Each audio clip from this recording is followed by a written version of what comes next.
Depends on speed limit. My flexibility depends on speed limit. এক্সেলারেটরটাকে আমি বলছি my flexibility depends on speed limit. কিভাবে my flexibility হচ্ছে সেটা আমি একটু চলে যাচ্ছি, একটু দেখব।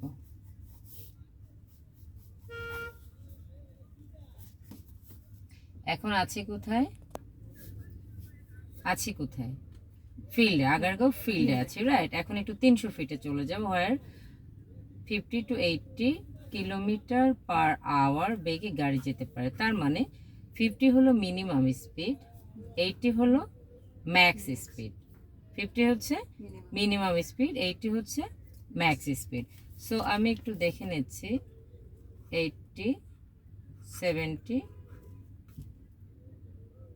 60 আর 50 রোডে এরকম দেখেছেন। তার মানে এই লেনটা হলো একদম আমার ফার্স্ট লেন। কি লেন? First lane. তার মানে 50, 60, 70, 80 এটার মধ্যে সবচেয়ে গতিবেগ কার বেশি? 80। তার মানে এটা আমার first lane, that is called also emergency lane.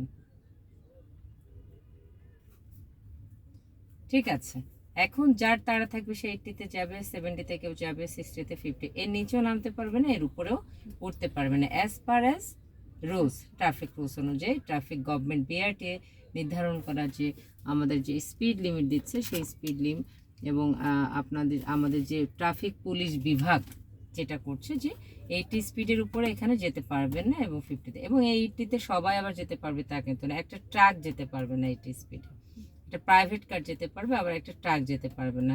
গতিসময় আবার নির্ধারণ করা থাকবে যে কোন ভেহিকেলের জন্য কত স্পিড, রাইট ইট।